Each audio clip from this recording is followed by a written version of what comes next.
This is the Roku Express. It is fairly similar to stuff like Google's Chromecast and Amazon's Fire TV, and obviously Apple's TV as well. The main selling point, as they say on the box, is that this offers basically a third-party experience. With the recent spats between Google and Amazon where they've removed each other's services from each other's platforms, it's been a little bit of a pain if you are a Fire Stick TV or a Chromecast owner and you just want to watch the content that you want to watch. Roku sees themselves as a mediator here in that they can provide a device that is effectively standalone and can include and incorporate all the services that you would like to use, and actually a few more from depending on which kind of platform you're looking at. Let's start off with a quick tour of the device. It's pretty small. It's probably the size of about 2 fingers put together. Has a large glossy element on the front, which is your IR receiver, and on the back you have an HDMI port, a micro USB port, a reset pin, and that's pretty much it.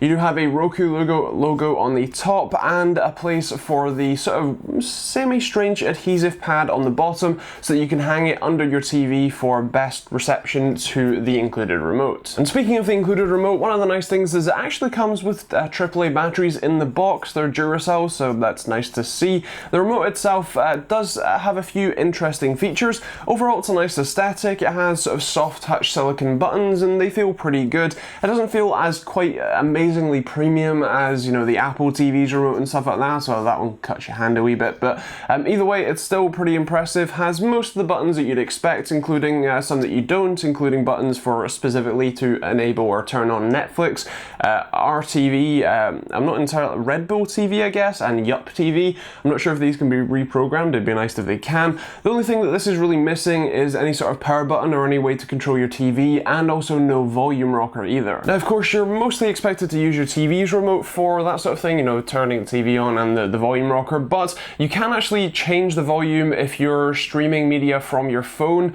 so you then just need to use your phone's volume control. So it's a bit strange that that isn't included here, and there's no way to link your TV like most other set-top boxes do, so yeah, it's a little bit of a strange one. Either way, let's take a look at the UI. First of all, the setup procedure is relatively simple, although I really have to make a very key point here that Roku, unless you specifically go to a link that someone had to contact Roku's customer service to get, you have to enter payment information. This is a no option thing. There is no way to skip it on the default setup process, and this feels really quite nasty. It's something you can either use your credit card or debit card or your PayPal account, so at least there's some options there, but the fact that you physically cannot skip it unless you stop that procedure, go and search for the sign up link, which I'll include in the description by the way. If you have a Roku and you don't want to enter payment information, which you totally don't have to do, then feel free to go to that link and sign up for an account. But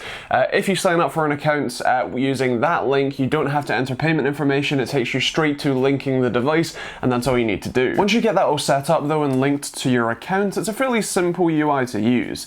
It is a completely standalone device. It's like hooking up another PC to your TV or whatever. It is completely standalone. You control it using the remote. You can also control it using an Android or iOS app, which has all the same functionality as the remote, although also it does have the added functionality that we've seen on previous Roku devices through the remote, which is that you can actually have the audio from the TV passed wirelessly to your phone, so if you want to singularly listen to the audio, you can do that too. The UI has some interesting elements. Obviously, you can add different channels as if they were apps to the Roku, and you can do this both in the setup process and on your mobile app as well, which is kind of nice to see. The other thing to mention is that you do have to manually add all of these. It seems like most of these aren't on the device by default, so you do have to let them install first, so just something to mention. And of course, just navigating the UI, I definitely recommend having the Android or iOS app as typing on it, which is required for signing into all of your accounts like Netflix or Plex.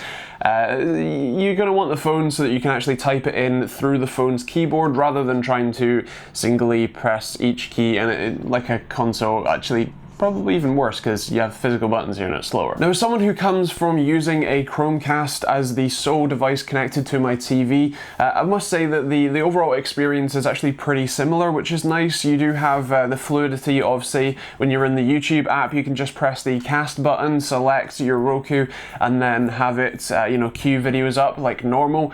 You can also, in theory, do the same for Plex, although I found that I had to open the Plex app on the Roku first, and then I was able to cast from my phone. Of course, you can directly use the Plex app and select the media that you want from your Plex server on the Roku without even touching your phone, but obviously if you want the convenience of being able to cast it, it's just something that I think you need to open it first. That was my experience anyway. There is also some interesting and extra channels, including Mr. Who's the Boss on there. I'm not entirely sure how he got it there, but you can watch his videos there if you like. There's also some more sort of standard channels like the UK TV Play sort of setup. So the channels like Dave and all that sort of stuff. If you're in the UK, at least, I don't know what it's like for US viewers, but you can also watch things like BBC iPlayer and all that sort of stuff without having to ever leave the confines of the device. Now, of course, as I said, I do have to compare this to the Chromecast, as that's the one that I have the most experience with. It's the thing that I used on my TV for the last couple of years, and I have, as I said, the most experience with it. I would say that the Roku has a lot more features than the Chromecast, which is definitely nice, and obviously the added functionality there is obviously quite cool. I would say that the overall fluidity of the experience and the ease of doing things is a little bit more difficult, and I found a few more hiccups with the Roku. As I said, things like streaming from Plex. I also found when streaming from Plex that the videos would stop and I'd have to exit them and then recast them from my phone rather than just have them play fully. So that's a bit of a pain too. There's a few other just little hiccups that could definitely be ironed out with software and just added features, but as I said, if you have a Chromecast right now, I don't know that you'd care too much to upgrade to this, but if you're looking at the two and you're wondering which one you should get, if you want an incredibly fluid experience and you just want everything to run off your phone, then go for a Chromecast, whereas if you're interested in having a bit more functionality, not necessarily tied to just Google, and also having still a relatively fluid experience with most of the same functionality, then you can pick one of these up too. At the time of filming in the UK, it's currently selling for the same price as the standard Chromecast, that's £30. It's likely similar in the US, although I'll leave a link in the description down below for you to take a look at to see pricing when and where you watch this. You do want to give a brief intro to the scoring here. So for me, this is going to be I think 4.5 Vive money. In terms of performance, it's going to be a 4.5, and functionality again also a 4.5. In terms of styling, it's a nice enough product, it's a nice enough unit, so it's going to be a 4.5, and in terms of TechteamGB score, it's going to be a 4.5 and a gold award.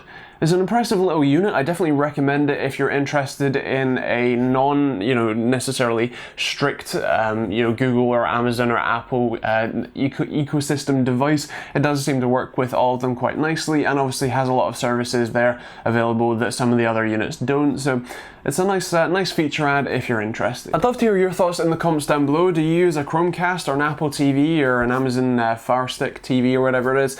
Let me know in the comments down below what your experience is with those, or if you already have a Roku, let me know what your experience with that is as well. I'd love to hear from you down below. And with all that said and done, that's pretty much it for this video. As I said, if you want to know any more about the Roku Express or take a look at pricing when and where you watch this, take a look at the link in the description down below.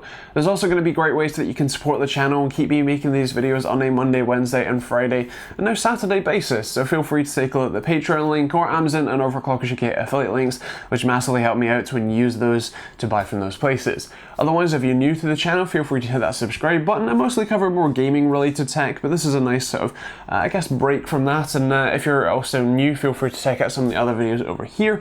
Otherwise, that's pretty much it. If you've got any questions, leave them in the comments down below, and we'll see you all next video.